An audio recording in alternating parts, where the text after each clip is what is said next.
Welcome to the Tuesday Review live on 98.9 Northwest FM. I'm Nathan, as always joined by James. What's something that's made you happy this week, James? Oh boy, it gets harder to find something each week. But scrape the barrel. Yeah, no, this week I reckon Kendrick's performance at the halftime show at Super Bowl. The Super Bowl. Was awesome, yeah. The way he Yep. What happened to my mic? The way he looked down the barrel of the camera while I was calling out Drake, so good. Yeah. Yeah. And the fact that the Philadelphia Eagles beat the Kansas City cheating Chiefs. Also joined by Alan. What's something that's made you happy this week, Alan? I had a bit of a nostalgia trip. I watched an Indian movie, and that made me happy. Nice. A Bollywood film called Doom. I think it's somewhere loosely based on How do you spell that? DHOOM. It's basically a gang that does heists on motorbikes.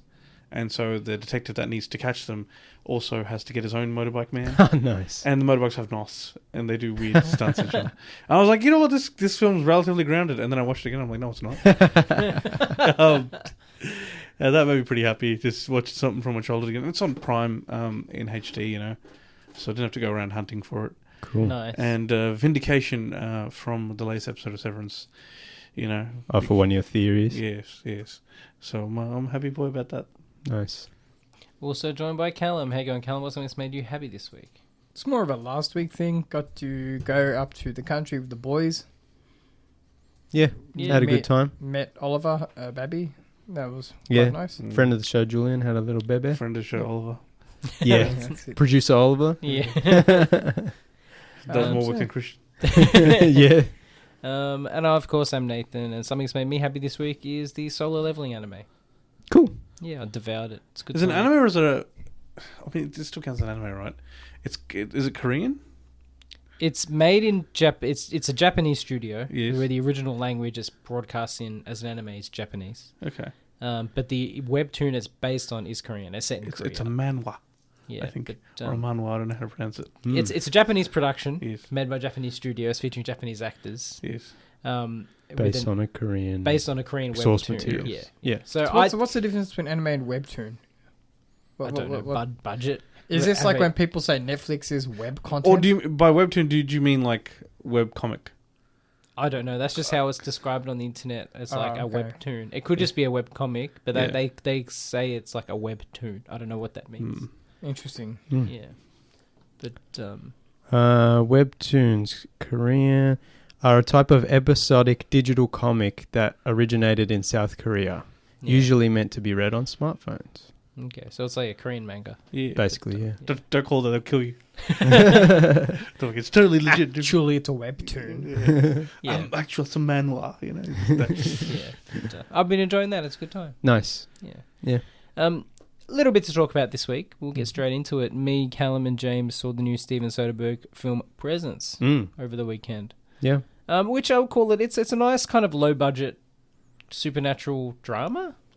Yeah. I wouldn't call it like a horror thriller or anything like that. No, psychological, Yeah. maybe supernatural horror drama. Yeah, that's a good way to put it. Yeah. It's I think after it ended, Nathan, you said it's a good bottle movie. Like it takes place just in the house.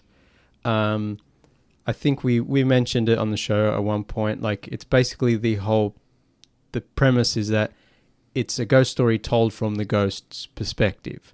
So the whole movie is shown through the ghost's first person eyes, view. person view, and no one can see the ghost. So it's just kind of hovers around and watches what this family who have just moved into the house. And occasionally the ghost will crack the shits, but that's about it. Yeah, and then occasionally you get some really cool, really well done, seemingly mostly practical, like I did say where the invisible ghost does things, picks up a book and it floats. I did say to James that effect was remarkably well done. I really liked that. I was like, that's a movie magic right there. Yeah, just really simple stuff that's I really appreciate.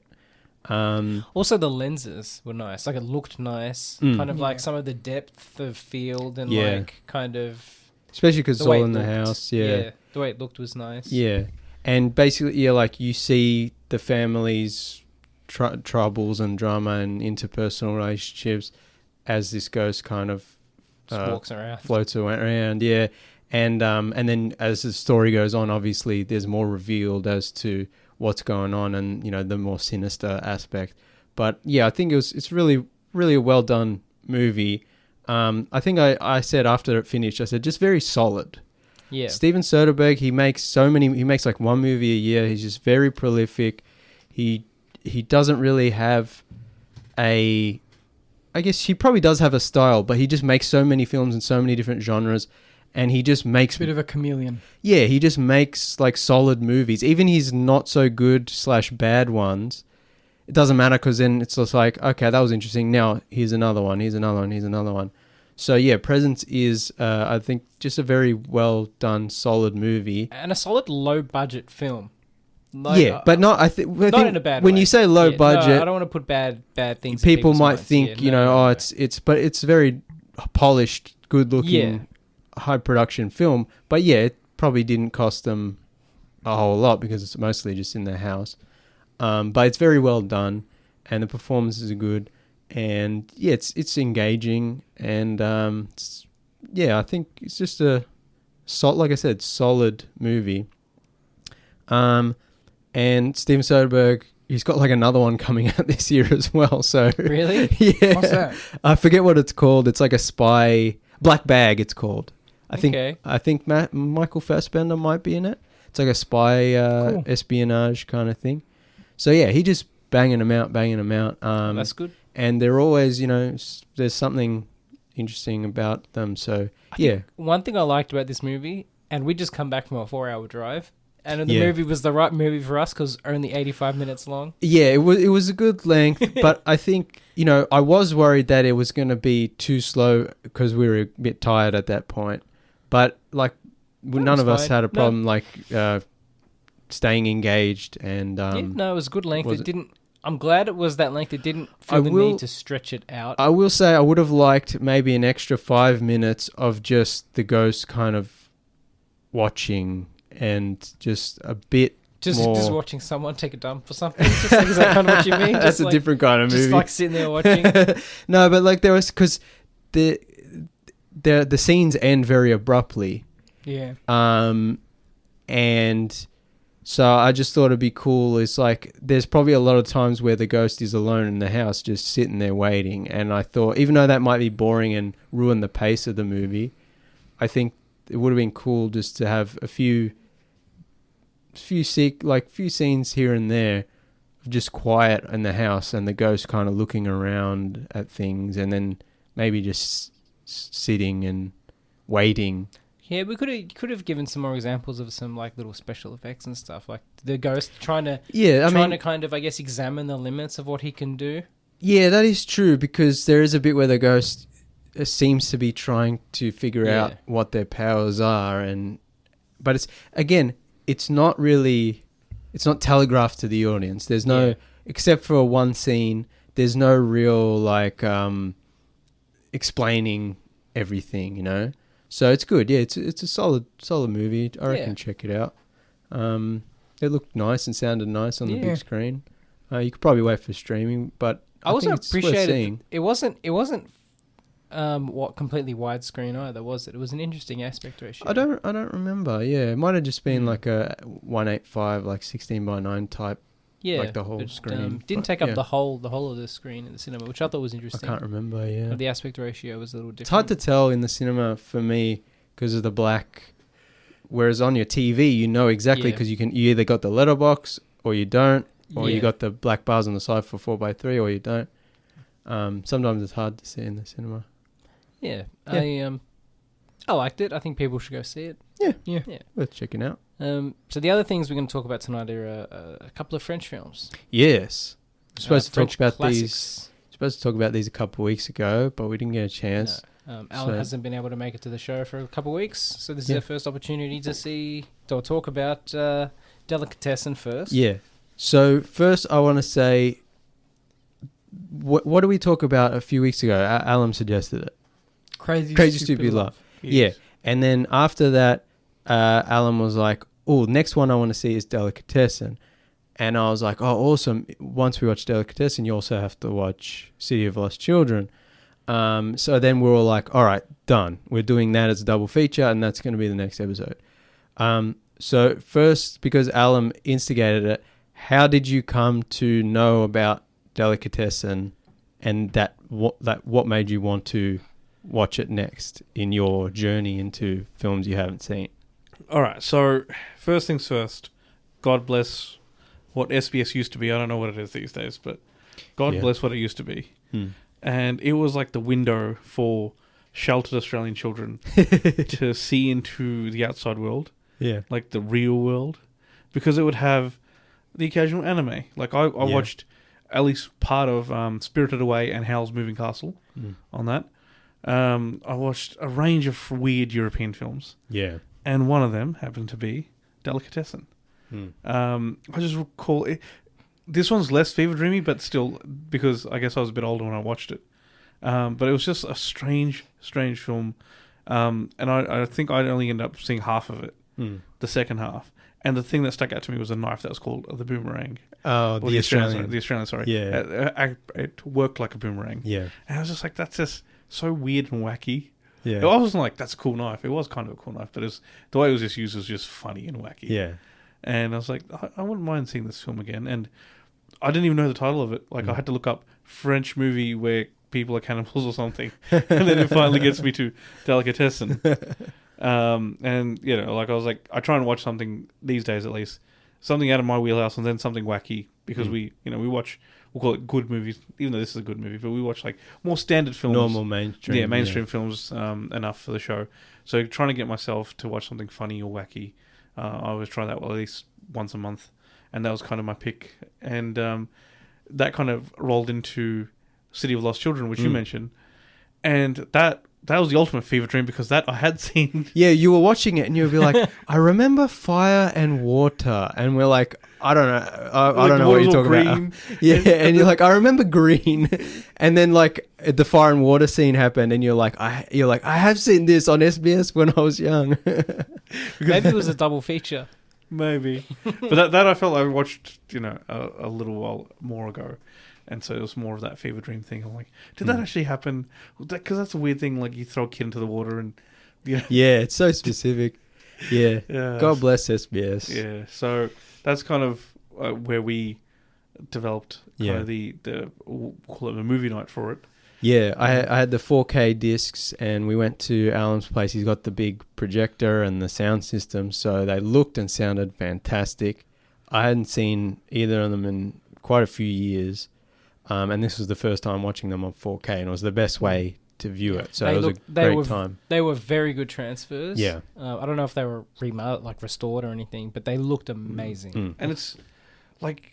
Seeing that a lot of these films, like, again, they were like SBS or something on TV, that's an experience for them. Yeah. You would never have gone to see them in the cinema just because, like these days you can probably get a few movies here and there that'll come to certain cinemas, but a lot of times you're not going to be able to see it on the big screen. And this is, I'm not going to say it's the big screen, but it's a bigger screen. Bigger than normal, yeah. It's big enough. I like that, Nathan. Big enough screen. Yeah. Yeah, no, so, I mean, we watched Delicatessen first. And do you want to give your thoughts on that, Alan? I'm happy to run around. Look, it's out of the two films, I think I liked City of Lost Children more. Delicatessen was like, again, watching it now from start to finish, it was just a weird and kind of wacky time. Yeah, it's lower budget. And it's also smaller in scope. Yeah. Kind of like we were just talking about with Presents. It's a bottle movie. Basically, it takes place entirely in this small sort of weird apartment building, above a butcher's shop. So, yeah, obviously City of Lost Children is bigger in scale. It's more dark fantasy, it's got the steampunk. Yeah, it's got this weird twisted fairy tale, and there's more locations and more sets and more things going on. But yeah, I just love Delicatessen, how... More interesting costume design. Yeah, but I think Delicatessen is still awesome movie. 100%. Like, there's... Obviously, again, both these films are in weird territory. But Delicatessen's got that weird sense of, I can see groups of people doing this. Oh, 100%.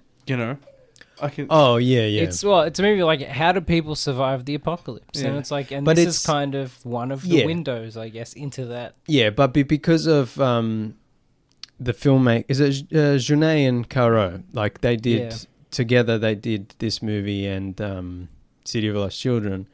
And it's like with their sort of visuals and filmmaking and the music, and it's like it takes this really dark thing of these people in this like polluted post-apocalyptic world living in this dilapidated apartment building, whatever, and the butcher, just living in modern day Paris. Yeah, we were making jokes. It's like, that's just how Paris looks. And the butcher obviously is killing people to get meat. But it's like a zany, wacky, absurd, almost whimsical in a weird way, even though it's dealing with dark and violent things, and it's kind of creepy in sections. It's just got this magical quality, especially the way Jeunet, like the music and the sound, the way there's this musicality to certain scenes, and there's also these coincidences that happen, like this Rube Goldberg machine of like this accidentally knocks this over and this switches this and this leads to this and this and then meanwhile you've got like the soundscape of like, like there's a musical element to like it hits this and it's like ding ding ding, and then characters notice it and they're like becomes a beat. It becomes a beat, and it's just these little. It's like a heightened reality. Yeah, not quite magical realism, but it gets close. Yeah. Also, just the funniness of part of the beat is just people doing it on the bed, and the bed's just doing the creak. Yeah, and it's like and there's the guy who's like can't remember what he's doing. He's like hammering, he's repairing something, and then it's like it all blends together so that all the people in the apartment building doing different things are creating this impromptu. It's like the movie has like a weird rhythm kind of driving it. Yeah. It's like, well, the scene when the butcher's daughter is like making all the mistakes because she's not wearing her glasses. It's kind of like they're dancing around trying to prevent everything from breaking. It's got this. It's almost silent movie comedy kind of thing to it. It's not quite slapstick, but like you know what I mean. It's got those kinds of elements to it a little bit. At least. Yeah, and it looks great because it's got this very particular like. I don't know, like it's like washed out, but it's also really colourful. Yeah. But not in the way... It's like faded. Not in that ugly digital way that a lot of movies are now, where like Marvel movies, where it's like you got these bright colours, but they're very... they're very flat. It's very not flat. Yeah. This movie, there's so much depth to it and so much texture. And it feels kind of washed out, but it's like really colourful and striking. But I think that's also very much on purpose because 100%. The world is washed out. That's the thing, that's the point. It's this this foggy, smoky, and this kind of old, retro kind of 1940s, 1950s kind of. It's almost kind of steampunky. Yeah, a little bit. Yeah, like. Yeah, diesel punky or whatever. Especially when you got we'll call it the mole people. Yeah. Yeah. I forgot about that. You've got kind of like, that aspect of like how they use the house to communicate with the pipes and the sewers and all that kind of, you said diesel punky kind of like. Yeah, and was it like the bullshit detector or whatever it is? Yeah. This is a little gadget. It's so great. I just love it. It's one of those classic kind of, I guess cult classic maybe, because it might not be the biggest movie ever, but it's just one of those weird movies that I as well saw when I was younger and was just like completely obsessed. Would we say Dominique Pignon is like the French Willem Dafoe? Like he has one of those faces. Only in the fact that he has a very unique face, but in terms of performer, no. No, but he has that kind of very recognizable... Yeah, he's got a very unique look to him. And he's so great in this movie and in City of Lost Children and other Jeunet movies.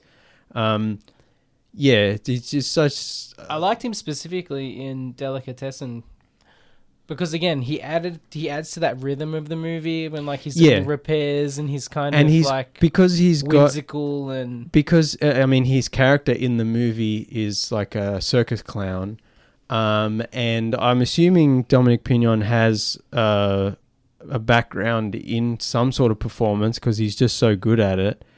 But that adds to that whole silent movie kind of. Like very physical comedy, and the way he interacts with the world and other people, and the sort of musicality of it. And there's a bit where he's dancing and he's like got the 3 legs, and it's, hilarious. It just adds to this whimsical world, even though it's kind of, he's running away from cannibals, but it's this kind of whimsical, strange world. It's like it's not Tim Burton-esque, but there's similarities of the darkness and the light. They share elements. Yeah. He shares elements with Tim Burton, but it's but the colourful but also gothic and dark, and the comedy but also the violence and darkness. It's like just this perfect balance. But also more French. Way more French. Yeah, I was going to say, it's Tim Burton if Tim Burton was very French. I'm pretty sure Tim Burton wishes he was French. Probably. You can get away with more. It's like more. You could be even more brooding. Yeah. Smoking cigarettes with that crazy hair he's got. Delicatessen classic. So good. Do you guys want to talk about Delicatessen more? Or? No, I think it's a very interesting film. I would have liked a little more world building about the state of Europe itself. That's not really important. That's what I was going to say. That's just me and my desire to know more about the world. Yeah. That's not what the movie tries to do. No. Yeah, and like I said, it's very contained into this small place. So you got the kind of weird smog around everything. Yeah, so you're just like, oh, this place has been destroyed, and everyone's just kind of congregated here because it's one of the only standing structures, and it's a good time. And then we watched City of Lost Children, which is a much, I guess, more widely known film than Delicatessen, I would argue. I guess so, yeah. A bigger film, anyway. Well, it has, I don't know if Delicatessen has non-French actors in it, but this one, of course, stars Ron Perlman, who's a big American actor.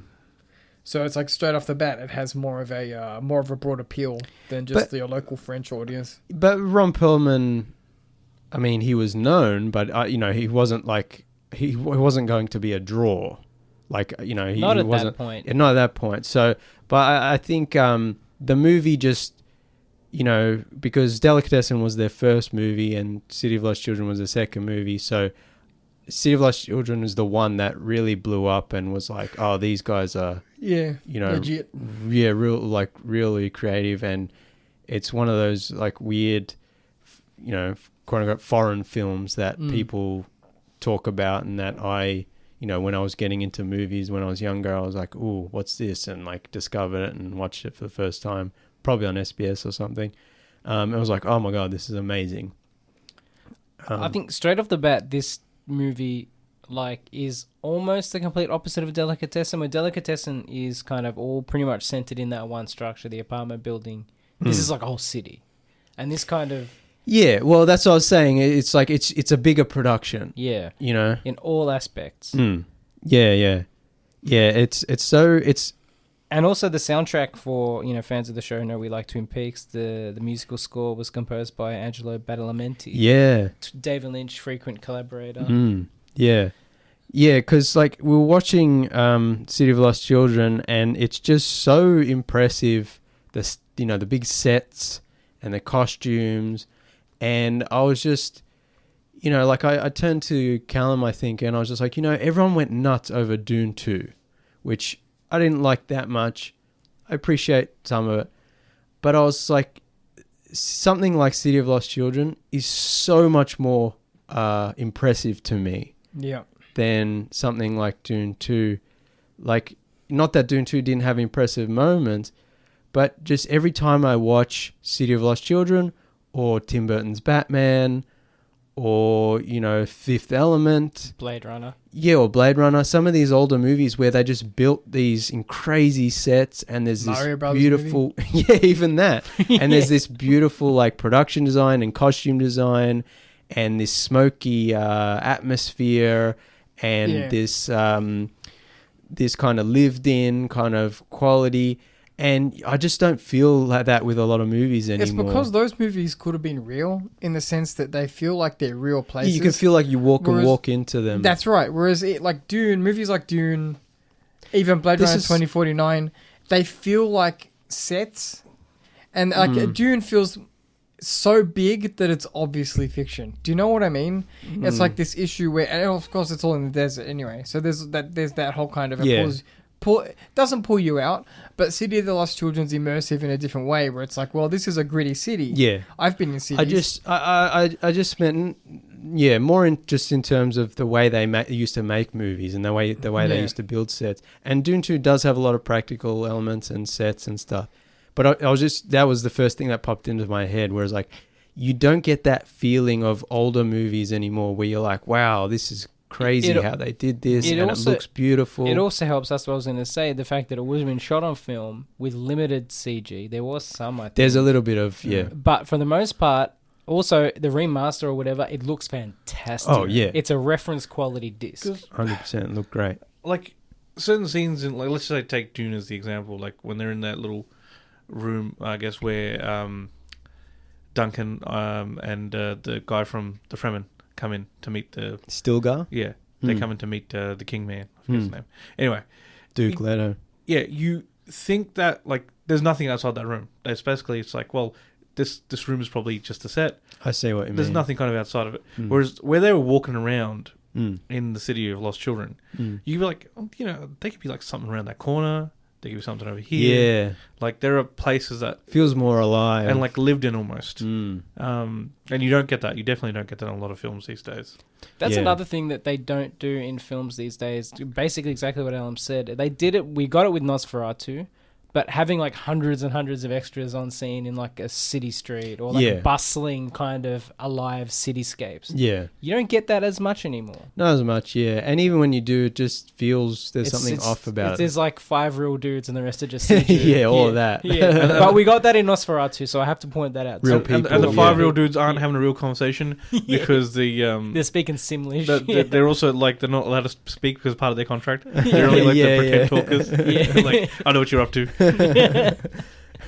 No, I think it's also City of Lost Children is one of those great movies that because it's so stylized and fantastical and the way they used to color in the movie. Yeah, it's like this kind of weird kind of fantasy world.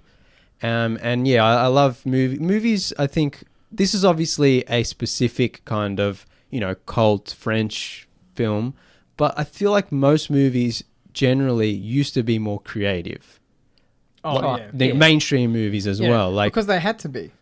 Maybe, yeah. We've talked about before about the cost CG has taken on the creative nature of filmmaking. When you can just CG stuff, you don't have to build anything anymore. Yeah, and also studios don't want to take risks anymore. And so, like they wouldn't get someone like Tim Burton. They wouldn't let him make Edward Scissorhands or Beetlejuice or let him do Batman, or they wouldn't let... I mean, Jean-Pierre Jeunet, who directed City of Lost Children and Delicatessen, like, they got him to make Alien 4, Alien Resurrection, which is such a weird choice. And, that movie has its problems, but I feel like even watching Alien Resurrection, I'm like, oh, this is a weird, interesting movie with kind of weird visuals and, Dominic Pignon's in it and Ron Perlman's in it. And it's got these some practical effects and weird bits. And you can sort of see his identity in it. Whereas now when they usually get a yes man who just does whatever generic crap the studio wants.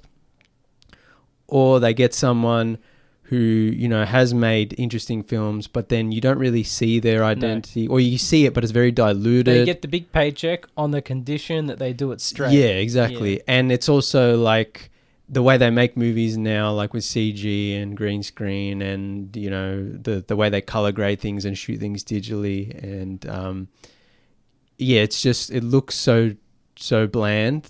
A lot of movies do now, whereas I feel like a lot of older movies, even if they're quote unquote not good, they just had a cool, more practical, more texture, more tangible, more feeling, and they were just weirder and more interesting. This is also a great performance from Ron Perlman, who speaks, as far as I know, he genuinely speaks French in this film, or reads the lines in French. Oh, he speaks. Yeah, he. I'll be honest. I kind of expected. I didn't know what I expected, but I was like, maybe he'll be speaking like a ton of French, and I'll be like, damn, Ron Perlman can do it. Yeah, yeah. But it's very much like a. Obviously, his character is. His character is like a big circus strongman. Yeah, who's more who speaks in like small broken sentences, which it works for his character.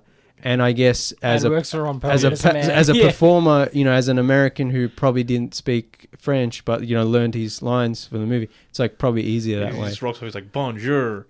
I wonder if they gave Ron Perlman like an English version script so he kind of knew what other characters were saying to help, I guess, with the acting part of it. Yeah. Instead of him just being like, I know how to say my lines, but I have no idea of the context of the scene. Yeah, I mean, and on set, he'd probably need an interpreter. I mean, Jean-Pierre Jeunet probably spoke English, I'm not sure. But, I think he just fits into that world as well. Yeah. Like, he looks like a 1930s circus strongman. Yeah. So when you put him in this costume and put him in this weird steampunky kind of world, it just... it's great casting. Yeah. And I like the fact that he was a strong man, so he was stronger than the average man. But it wasn't like he was a superhero.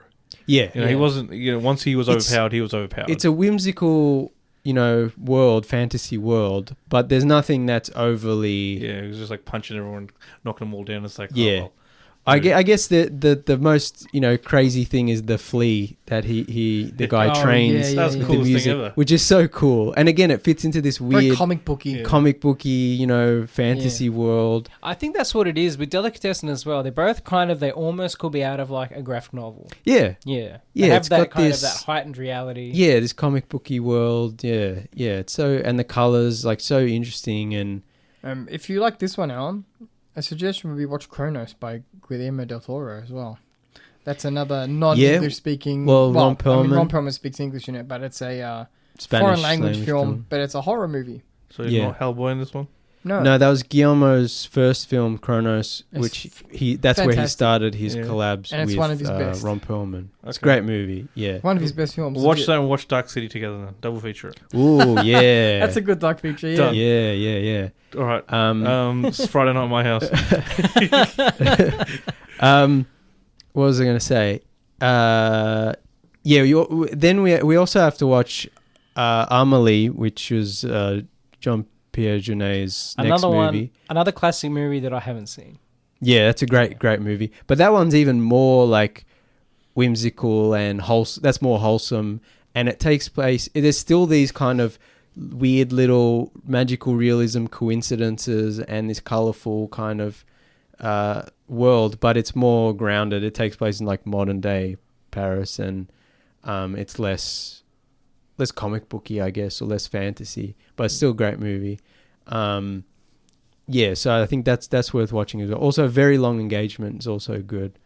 And like I said, Alien 4 is really interesting. Like, people give so much crap to that movie, but it's an interesting watch, and it's better than Prometheus and Alien Covenant. And I haven't seen Romulus, but I don't remember. You have seen Romulus. I've seen Romulus, and believe me, you've seen Romulus. Yeah. If I could put a generic script, like I could put a generic piece of paper and be like, write me Alien Romulus, and you would do a good job. Yeah, it's exactly what you think it is. Yeah. I'm gonna say this. I'll watch it eventually, and maybe we'll talk about it more on the show. But I'm gonna say this. Is it like what they did with Force Awakens, where it's like remake the first movie, but it's technically a sequel?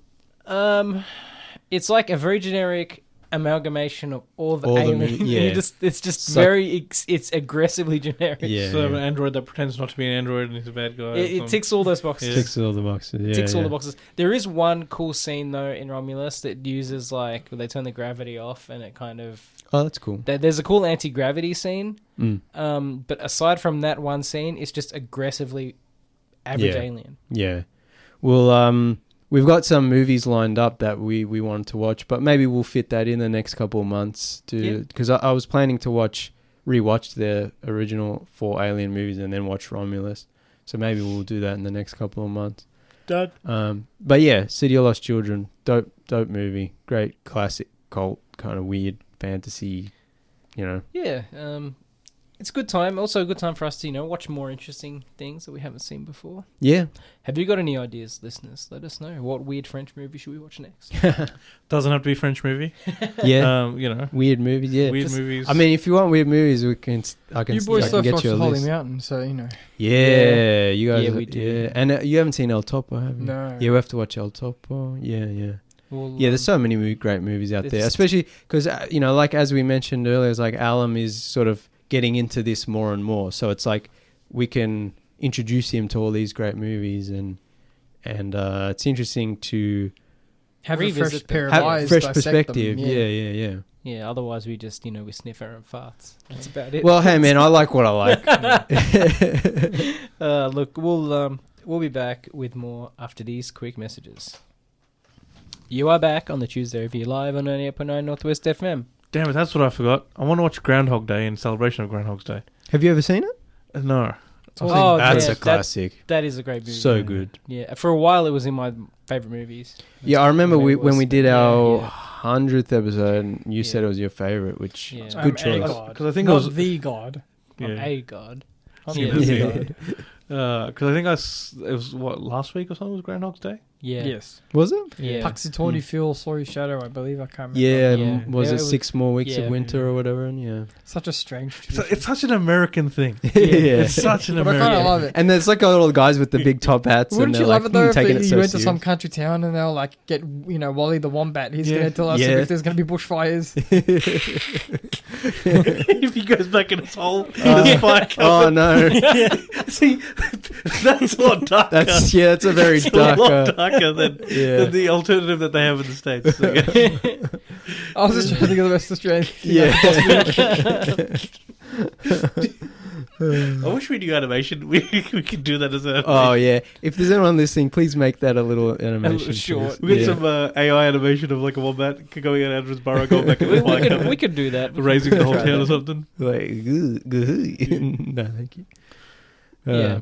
So anyone else seen anything interesting lately? Well, I got a couple of newer movies if you want to talk about those. Yeah, what have you seen, James?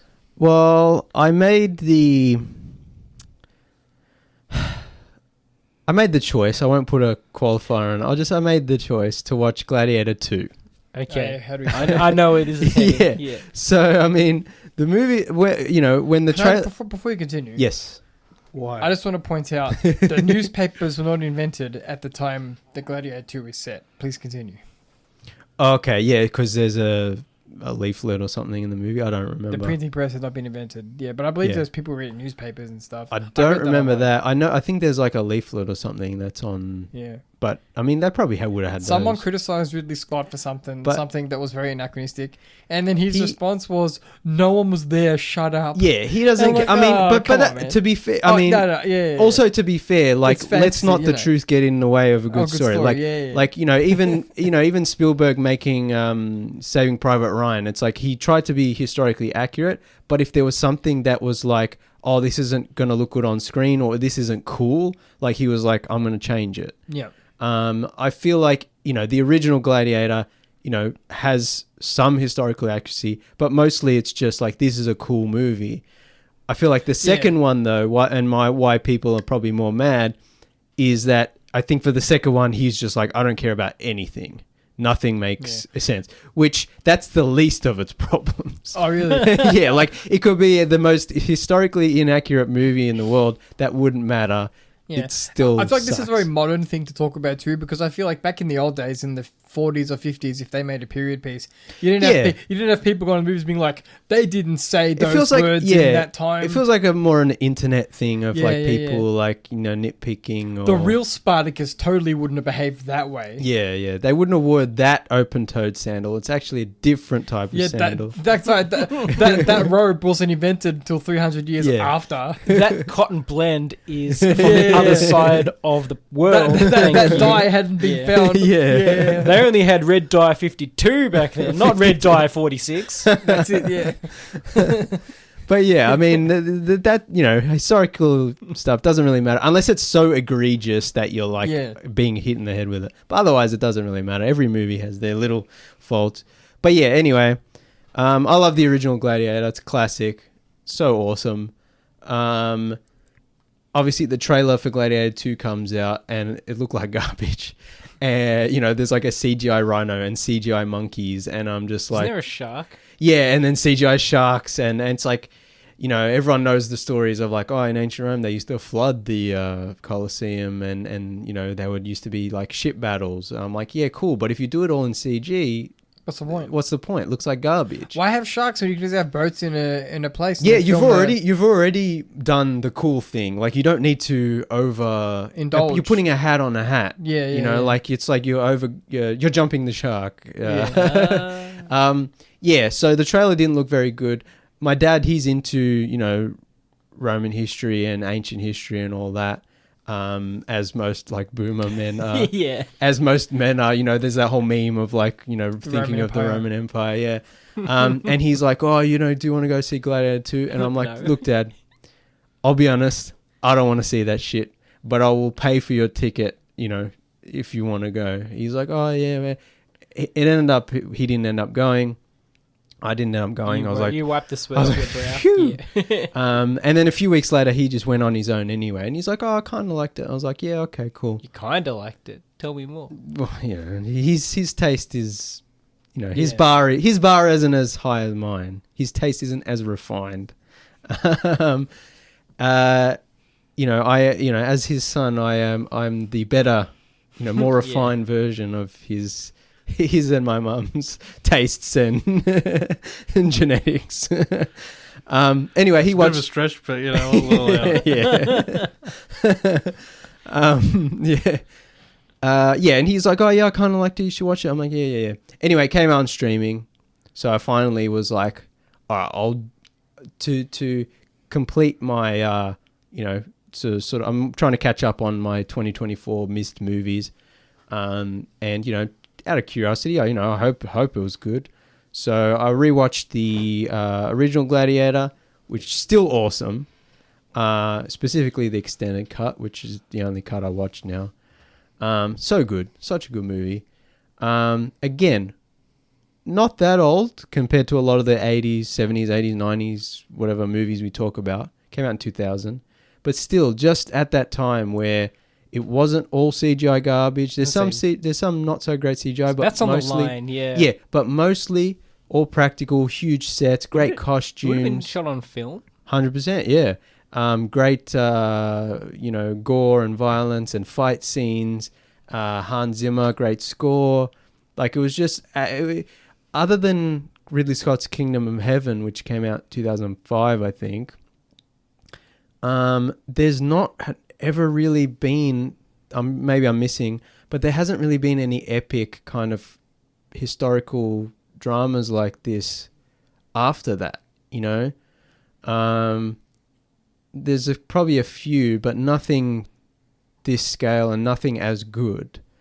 I also saw Napoleon, the director's cut of Napoleon, which is okay, I guess. I was going to say Napoleon, but that's not necessarily an endorsement of quality. Yeah, and also, and you got like The King, the Netflix movie. Yeah, that wasn't. But terrible. see, nothing as big. Outlaw King. It was The King, and there was Outlaw King. It's like those were enjoyable, but nothing as grand or as epic as the old '60s Sword and Sandal kind of historical epics. You mean you didn't like The Last Duel? I thought. Because it has Adam Driver, Adam Driver and Jodie Comer were great. Matt Damon was not. I think it was miscast, and Ben Affleck was garbage as usual. Yeah. But I enjoyed the movie. I thought it was okay. Obviously, it's not as epic in scope. And again, that's a medieval period drama, but it's like not. Yeah, it's not this epic. Yeah. But anyway, it's been 20 to 25 years since we've last had a truly epic kind of sword. Historical epic, and it doesn't seem that we're going to get anything anytime soon, and if we do, it'll be mostly CGI garbage as they have, the ones that have come out have been, except for Christopher Nolan's doing the Odyssey, so that one. Well, actually, yeah, that's going to be interesting. That one's going to be interesting. Yeah, because he won't sell out for it too. So that's probably the next big one. That one, yeah. That one. So that one's gonna be cool. I'm not gonna say it's gonna be great, but you have a feeling. Hey, I mean, it's Christopher Nolan. He's not gonna. I'm a Nolan stan, so we're Nolan Sims. I'll be there the IMAX day one. He wouldn't do it if he wasn't confident he could pull it off. Yeah. This is a man who blew up a plane because it was better than doing a CG. Yeah, I can't imagine this is going to be the movie where he's like, I'm going to CGI everything, you know. So this, nah, man, he's building the boats as we speak. Yeah, and he's going to be like, we're sailing around the Mediterranean. Yeah. And he's got the permits ready to go. Yeah, so that I'm excited for that. It's going to be dangerous. One. Yeah. Yeah, but anyway, so I rewatched the original, great movie. Then I watched the second one. It's bad, don't watch it. It's a loose sort of remake of the original movie. There are sort of characters in the new one that are like, you can clearly see the characters that were sort of based on in the first movie. They might be slightly different or whatever, but it's like, okay, he's the bad guy. He's like, okay, this Denzel Washington plays a guy who's basically Proximo from the first movie.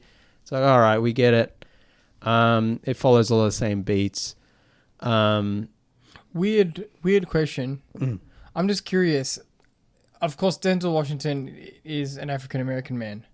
Do they explain his rise to power in canon, or is it just a casting thing and it's not really talked about? So they don't really delve into it in the movie, but because in ancient Rome they would conquer, you know, parts of North Africa and whatever, and then they would like enslave people, and then those people would sort of become parts of the empire. Empire.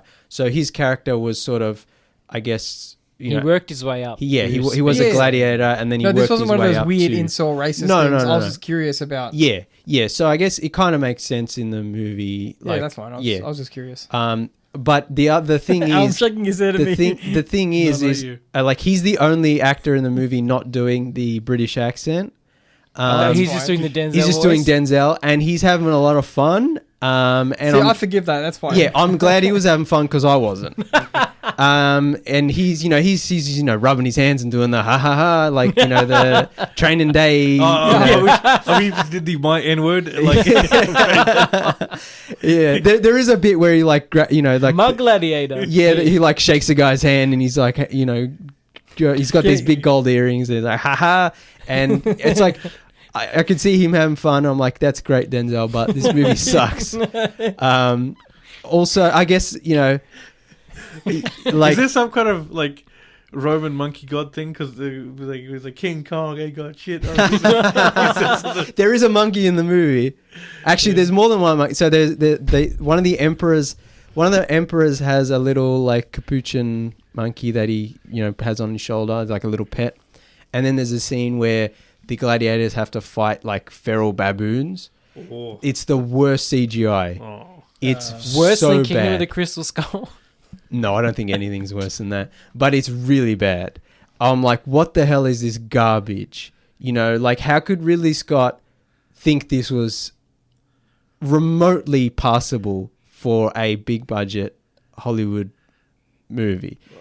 How did the guy who made all these great movies with practical effects, it's happened. We've talked about it before. A lot of these great filmmakers, you know, pioneers of practical effects, and, you know, creating some of the greatest movies, and then they get older and they're just like CGI, and they think it looks good. Do they think it looks good, or because they're older, they're now just bullied by the studio? Or is their eyesight just gone? Maybe because they're older, the energy it would take to. I think it's a combination. Accomplish some of these feats. They just don't have the energy in it to figure it out. I think it's a combination. Yeah, because look, let's take Spielberg as an example of one of these greats. He obviously has a spotty record when it comes to CG. He's got some films like Ready Player One. That, no, it doesn't count. That film's entirely CG. That's fine. They're in a digital world. Well, I mean, not entirely CG. Yeah, but you know what I mean. But then you look at the I'm blanking, his newest film, Fabelmans. The Fabelmans.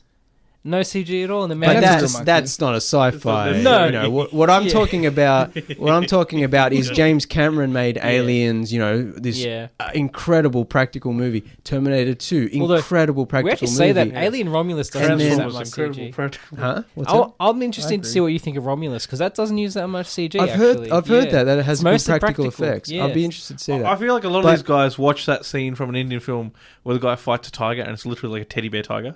And they're like, you know what? If they can get away with this, I'll just do what I want.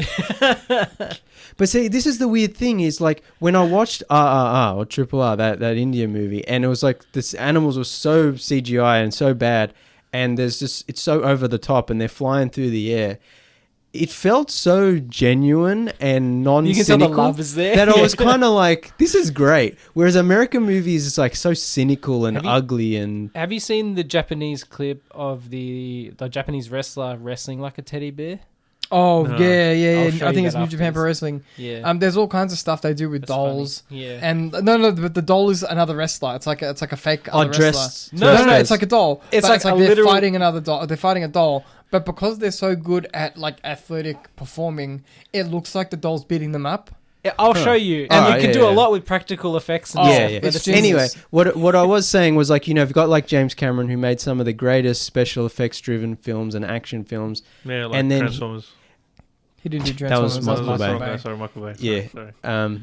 The door's right, it's right here. Don't be hating on Transformers.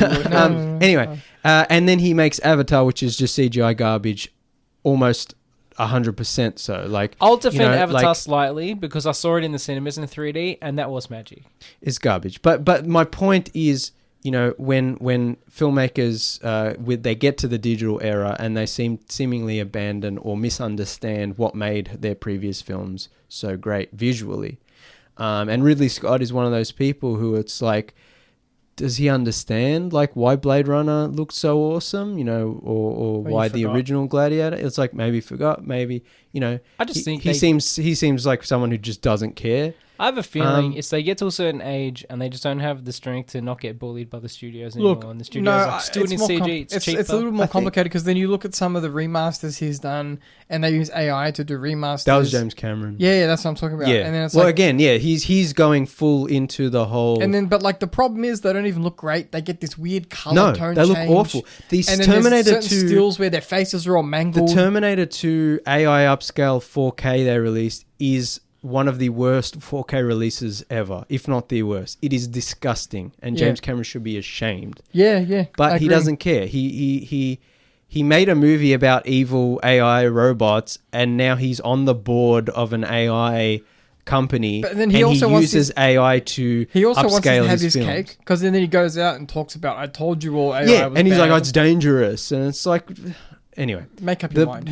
My point being is that Gladiator 2 is bad. Ridley Scott isn't the filmmaker he used to be. Even, like Napoleon, which I thought was okay, or Last Duel, which I thought was okay. I think his last really good movie was The Martian. Yeah. But yeah, I think Gladiator 2 is just one of those cynical, cash grabby kind of reboot quels where it's, it's kind of just a remake of the original, but with some new characters, and doesn't really do anything new. And it tries to one-up itself by, having the CGI monkeys and then having the water in the Colosseum and trying to be bigger. But that doesn't mean it's better.